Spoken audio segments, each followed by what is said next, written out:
الحمدللہ رب العالمین والعاقبۃ للمتقین والصلاۃ والسلام علی رسول الکریم اما بعد۔ ہم آپ کے سامنے دعا کے تعلق سے باتیں رکھنے کی کوشش کر رہے ہیں۔ خلاصہ کلام یہ ہے کہ ہم اہل ایمان والوں کو چاہیے کہ دعائیں کثرت سے کریں، اللہ رب العالمین سے مانگنا سیکھ لیں۔ اس کے ثمرات جو ہیں وہ بھی بیان ہوئے ہیں۔ مثال کے طور پر کہ آپ ان باتوں پر غور کریں کہ دعاؤں کے فائدے کیا ہیں۔ کتنی مصیبتیں دعاؤں کے ساتھ ٹل جاتی ہیں۔ دیکھیے زندگی ہے، اس زندگی میں کبھی نہ کبھی کچھ مسائل آتے ہیں۔ کوئی ایسا آدمی آپ کو نہیں ملے گا جو کہ اس دنیا کے اندر میرے سارے مسائل حل ہیں، ایسا نہیں ہے۔ ہر ایک کا کوئی نہ کوئی مسئلہ ہے، الجھا ہوا ہوتا ہے، چاہے وہ پیسے والا ہو، غریب ہو، امیر ہو، کہیں کا بھی ہو، کچھ نہ کچھ الجھا ہوتا ہے۔ کسی کی شادی نہیں ہو رہی ہے، کسی کی بیٹی کی شادی کا مسئلہ ہے، کسی کے بیٹے کی شادی، ہر ایک مسائل ہیں، اور دیکھیں گے تو کسی نہ کسی مصیبت میں پھنسا ہوا ہے۔ تو دعاؤں کا ایک فائدہ ہوگا کہ اگر آپ کثرت سے دعا کرتے ہیں تو اللہ رب العالمین اس کی برکت سے، اس کی وجہ سے اس مصیبتوں کو ٹال دیا کرتا ہے۔ کتنی حاجات دعاؤں کے ساتھ پوری ہو جاتی ہیں۔ ضرورتیں، بہت ساری ضرورتیں آدمی کی اٹکی ہوئی ہوتی ہیں، پھنسی ہوتی ہیں، نہیں سمجھ میں آتا ہے، ساری وہ کوششیں کر لیتا ہے، لیکن بندہ جب اللہ کو یاد کرتا ہے، اس سے مانگتا ہے، اس سے دعائیں کرتا ہے، تو اللہ ان دعاؤں کی برکت سے، مہربانی سے ان حاجات کو پوری کر دیتا ہے۔ کتنی بیماریاں دعاؤں کے ساتھ ختم ہو جاتی، بیماریاں، اللہ ہم سب کو بیماریوں سے محفوظ رکھے۔ کبھی کبھی کوئی ایسی بیماری زندگی کے اندر لگ جاتی ہے کہ حقیقت میں بندہ پریشان ہوتا ہے، زندگی کا مزہ ختم ہو جاتی ہے۔ تو آپ اگر دعا کریں تو اللہ رب العالمین بہت ساری بیماریوں کو دعاؤں کی وجہ سے ختم کر دیتا ہے۔ آ گئیں تو بھی ختم، ایڈوانس بھی، یعنی کوئی آنے والی ہوتی ہیں اور دعائیں کرتے ہیں تو اللہ رب العالمین اس دعاؤں کی وجہ سے بیماریوں کا بھی خاتمہ کر دیتا ہے۔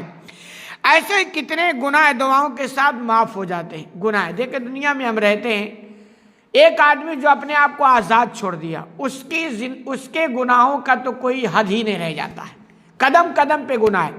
لیکن وہ ایک بندہ جو بہت ہی سمجھداری کے ساتھ زندگی گزارتا ہے، پھونک پھونک کر قدم رکھتا ہے، گناہوں سے بچنے کی کوشش کرتا ہے، لیکن اس کے باوجود بھی اس دنیا میں کبھی نہ کبھی گناہ ہو ہی جاتے ہیں۔ یہ انسانی نیچر ہے۔ اور ساتھ ہی آپ یہ سمجھیں کہ گناہ یہ گندگی ہے۔ گناہ کیا؟ گندگی ہے۔ اور ہماری زندگی کا مقصد ہے ہم کو جنت مل جائے، یہ اصل مقصد ہے۔ دنیا کی ہماری ضرورت ہے۔ تو آپ یہ سمجھیں کہ اگر یہ گناہ ہماری زندگی میں لگے رہیں گے، صاف نہیں ہوں گے نا، تو ان گناہوں کے ساتھ آپ جنت میں نہیں جا سکتے ہیں۔ گناہوں کے دھونے کی الگ الگ شکل ہے، کبھی بیماریوں سے ختم ہو جاتی ہے، مصیبتوں سے ختم ہو جاتی ہے، عبادات سے ختم ہوتی ہے۔ ایسے ہی بندہ اگر دعا کرتا رہتا ہے تو اللہ رب العالمین بغیر سزا کے، بغیر پکڑ کے ان کا گناہوں کو ایسے ہی معاف فرما دیا کرتا ہے۔ تو ہمارے لیے بہت بڑی نعمت ہے کہ ہم دعاؤں میں اللہ کو یاد کریں، دعائیں کریں تو ہمارے گناہ مٹا دیے جائیں گے۔ کتنے لوگوں کی اصلاح دعاؤں کے ساتھ ہوتی ہے۔ آدمی بگڑا ہوا ہوتا ہے، بسا اوقات بہت کوشش کرتا ہے کہ میری اصلاح ہو جائے، میری سدھار ہو جائے۔ جو بگڑے ہیں نا، اگر ان کے اندر کچھ بھی ایمان ہے تو ان کو اپنی بگاڑ کا احساس ہوتا ہے، وہ یہ چاہتے ہیں کہ ہماری زندگی سے ختم ہو جائے۔ لیکن آپ سمجھیں، جب تک اللہ رب العالمین کی توفیق نہ ہونا بندہ سدھر نہیں سکتا ہے۔ لیکن بندہ جب گناہ کرتا ہے، بندہ جب دعائیں کرتا ہے، گناہ نہیں، بندہ جب دعائیں کرتا ہے تو اللہ رب العالمین پہ اس کی اصلاح کی اسے توفیق دے دیتا ہے۔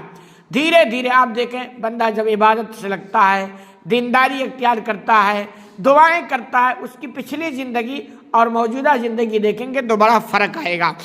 کتنے لوگ دعاؤں کے ساتھ جنتی بن جاتے ہیں، کتنے لوگ دعاؤں کے ساتھ جہنم سے نجات پا جاتے ہیں۔ یعنی بندہ جو دعائیں کرتا رہتا ہے تو اس کے لیے جنت کا راستہ آسان ہو جاتا ہے، جہنم کا راستہ مشکل ہو جاتا ہے۔ یہ ساری چیزیں ہیں۔ ایسے ہی آپ صلی اللہ علیہ وسلم نے فرمایا، ان الدعاء ينفع مما نزل ومما لم ينزل فعلیکم عباد اللہ بالدعاء۔ اللہ کے رسول صلی اللہ علیہ وسلم فرماتے ہیں کہ دعائیں ان چیزوں میں بھی نفع ہے جو ہے، اور ان میں بھی فائدہ دیتی ہے جو ہونے والی ہے۔ یعنی موجودہ، جس کو آپ کہتے ہیں حال، اگر موجودہ زندگی میں آپ کے کوئی مسائل ہیں، کوئی پریشانی ہے، آپ دعا کریں گے تو ان پریشانی کا حل ان دعاؤں سے ہو جائے گا۔ ایسے آنے والی زندگی میں اگر کوئی مسائل الجھنے والے ہیں، آپ دعا کریں گے تو ان دعاؤں سے ان مسئلے کا حل نکل جائے گا۔ اسی لیے آپ صلی اللہ علیہ وسلم نے فرمایا کہ اللہ کے بندو، دعا کو اپنے لیے لازم کر لو، کمپلسری کر لو، دعا مانگنا مت چھوڑو، دعا مانگتے رہو، مانگتے رہو۔ ایسے ایک دوسری جگہ اللہ رب العالمین نے فرمایا، انبیاء کرام کی صفات کا تذکرہ کرتے ہوئے، انبیاء کرام دنیا میں جو انسان سب سے بہترین ہوتے ہیں، افضل ہوتے ہیں، ان کے مقام کو کوئی نہیں پا سکتا، لیکن انہی کی صفات کا تذکرہ کرتے ہوئے اللہ فرماتا ہے انہم کانوا یسارعون فی الخیرات ویدعوننا رغبا ورہبا وکانوا لنا خاشعین، کہ ہماری یہ بندے ہوتے ہیں جو بھلائیوں میں، نیکیوں میں لپکتے ہیں۔ ان کی صفات کا تذکرہ کہ یعنی دوڑتے ہیں، نیکیاں کرنے کے لیے وہ پریشان رہتے ہیں، بے چین رہتے ہیں۔ یہی وجہ ہے کہ آپ صلی اللہ علیہ وسلم کی زندگی کا آپ مطالعہ کریں، دیگر انبیاء کرام کا، نوح علیہ السلام کی زندگی اٹھا لیں، 950 سال تک انہوں نے اپنی قوم کو تبلیغ کی ہے، اور انہوں نے بعد میں جب شکایت کی تو اس کا تذکرہ بھی انہوں نے کہا اللہ میں نے اپنی قوم کو کیسے سمجھایا ہے، رات کو بھی دعوت دی، دن کو بھی دیا ہے، چھپ چھپ کے بھی سمجھایا ہے، اعلانیہ طور پر بلایا ہے۔ یعنی اتنی محنتیں کیوں کیا کرتے تھے؟ انہیں ایک امید تھی، ایک تمنا تھی، اور ایک فکر تھی کہ ہماری قوم کی اصلاح ہو۔ تو اللہ کہتا ہے ہمارے جو انبیاء کرام ہوتے ہیں ان کے اندر اس صفات ہوتی ہے کہ بھلائیوں میں لپکتے ہیں، اور انہی صفات کے ساتھ اللہ نے کہا کہ وہ ہمیں پکارتے ہیں شوق اور خوف کے ساتھ۔ شوق یعنی انہیں شوق ہوتا ہے کہ ہم اللہ کو پکاریں، اللہ سے مانگیں، اور خوف بھی ہوتا ہے، ڈر بھی ہوتا ہے کہ ہمیں جو ذمہ داری ملی ہے کہیں ایسا نہ ہو یہ ذمہ داری میں ہم سے کوئی چوک ہو جائے اور ہماری پکڑ ہو جائے، اور وہ ہمارے سامنے جھکتے ہیں۔ تو ان صفات کے ساتھ اللہ نے کہا کہ وہ بڑے اچھے ہیں، اس لیے بھی کہ وہ ہمیں پکارتے ہیں۔ تو یہ خوبی آپ بھی اپنا سکتے ہیں، انبیاء کرام کی بھی تھی، آپ بھی اپنا سکتے ہیں، آپ کے لیے بھی بھلائیوں کا دروازہ کھل سکتا ہے۔ اسی طرح آپ صلی اللہ علیہ وسلم نے مانگنے کے تعلق سے معاذ رضی اللہ تعالیٰ عنہ کو ایک دعا سکھلائی تھی، جو آپ کے مسنون، جو نماز کے بعد جو مسنون دعائیں ہوتی ہیں اس میں بھی لکھی ہوئی ہوتی ہیں، بہت مشہور دعا ہے، اللہم لا مانع لما اعطیت ولا معطی لما منعت، بہت مشہور دعا ہے۔ دعا تو آپ پڑھتے ہیں، ہو سکتا ہے معنی نہ سمجھتے، کتنا جامع معنی ہے۔ اللہ نے کے رسول نے سکھلایا معاذ کہ ہر نماز کے بعد یہ دعا پڑھنا تم نہیں چھوڑنا۔ کیا معنی ہوتا ہے کہ اللہ جسے تو روک دے اسے کوئی دے نہیں سکتا، اور جسے تو دے دے اسے کوئی روک نہیں سکتا۔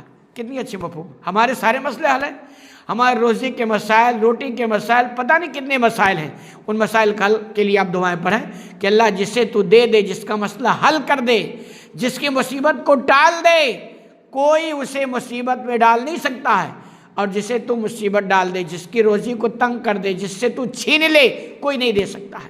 کتنی اہم دعا ہے جو آپ صلی اللہ علیہ وسلم نے سکھلائی ہے۔ اسی طرح دوسری حدیث صاحب نے فرمایا صلی اللہ بکل شیء تشمسا، کہ لوگوں اللہ سے ہر چیز بھی مانگو، ہر چیز مانگو، کوئی بھی مسئلہ ہو پہلی فرصت میں اللہ سے سوال کر لو، پھر سبب اختیار کرو، جو محنت ہے وہ کرو، لیکن ہر مسئلے کے حل کے لیے تم اللہ کو یاد کر لیا کرو۔ کیوں؟ آسان سے آسان مسئلہ بھی نہ اگر اللہ پھنسا دے تو کوئی نہیں نکال سکتا، اور مشکل سے مشکل مسئلہ، پریشانی اگر اللہ آسان کر دینا تو دنیا کی پوری طاقت کوئی مسئلہ نہیں۔ آپ دیکھیں ایسے مواقع پر آپ کورونا کو یاد کر لیں، اللہ نے ڈال دیا تھا، پوری دنیا پریشان ہو گئی اور مسئلے کا کوئی حل نہیں نکل رہا تھا، کیا کیا نہیں کر سکی لیکن نہیں نکال پائے۔ تو یہ کہ ہر مسئلے کا حل اللہ کے پاس ہے، اس لیے ہر مسئلے میں کیا کرو؟ اللہ کو یاد کرو۔ آگے فرمایا کہ اگر اللہ جس کے حصول کو آسان نہ بنائے وہ چیز آسان نہیں ہو سکتی ہے۔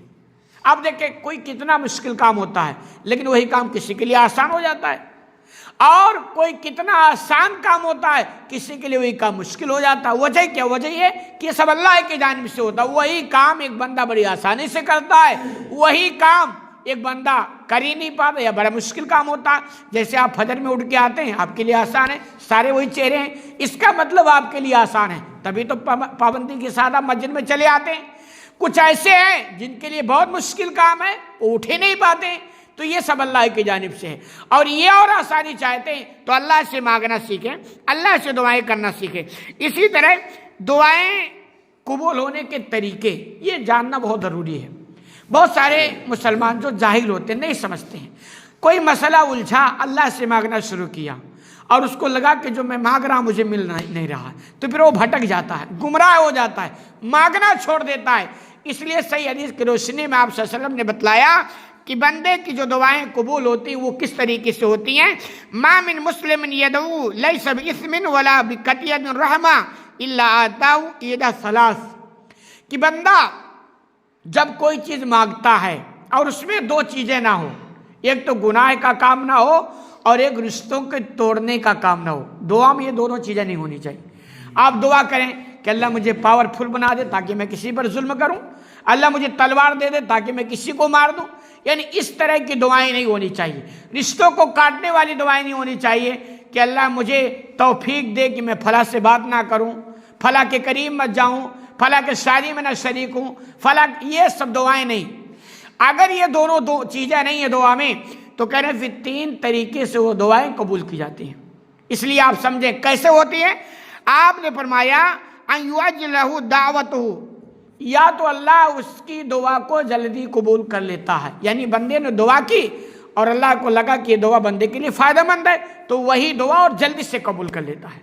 اور فرمایا اگر ایسا نہیں ہوتا ہے ان یدخرہ لہ فی الآخرہ، تو آخرت میں اسے ذخیرہ بنا دیتا ہے، یعنی یہ کہ جو دعا کرتا ہے اس پر ثواب لکھتا ہے اور مرنے کے بعد اس کو وہاں دیکھے گا کہ میری دعاؤں کا یہ اثر ہے اور اتنی ساری نیکیاں ہیں.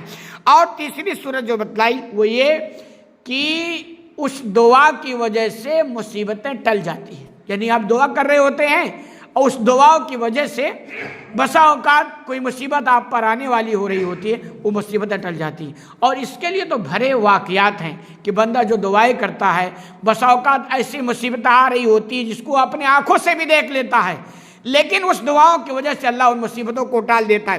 یہ بات سن کر کسی صحابی نے کہا اللہ کے رسول پھر ہم تو بہت زیادہ دعا کریں گے. تو اللہ نے کہا، تو اللہ کسی فرما دے پھر اللہ تم کو بہت زیادہ بھی دے گا. یعنی اللہ کے یہاں کوئی کمی نہیں ہے کہ تم مانگ لو اور اللہ دے دے کر تھک جائے یا ختم ہو جائے، ایسا کوئی مسئلہ نہیں ہے. تو دعاؤں کا اہتمام کریں، دعائیں کثرت سے کریں، اللہ سے مانگنا سیکھیں، اللہ کے سامنے ہاتھ پھیلا کر رونا سیکھیں. اور یہ بالکل نہ دیکھیں کہ جو میں مانگ رہا ہوں مجھے مل رہی ہے کہ نہیں، کیونکہ اس کی تین شکلیں ہیں. آپ کو یہ سمجھیں آپ کی ہماری دعائیں قبول نہیں ہوں گی، ہماری دعائیں رد نہیں کی جائیں گی، ہماری دعائیں قبول ہی ہو کے رہیں گی. اس پر نگاہ مت دوڑائیں کہ ہم جو مانگ رہے ہیں وہ مل رہی کہ نہیں مل رہی. آپ اس پر دھیان دیں کہ مجھے مانگنے کی توفیق مل رہی ہے کہ نہیں مل رہی. آپ دعاؤں کا اہتمام کریں، انشاءاللہ دنیاوی مشکلات کا بھی خاتمہ ہوگا، پریشانیاں بھی حل ہو جائیں گی، بیماریوں سے بھی آپ محفوظ رہیں گے اور آخرت میں بھی انشاءاللہ اس کا زبردست فائدہ آپ کو ملے گا. اللہ رب العالمین سے دعا ہے کہ الہ العالمین تمہیں کہنے سننے زیادہ عمل کرنے کی توفیق عطا فرما. آمین.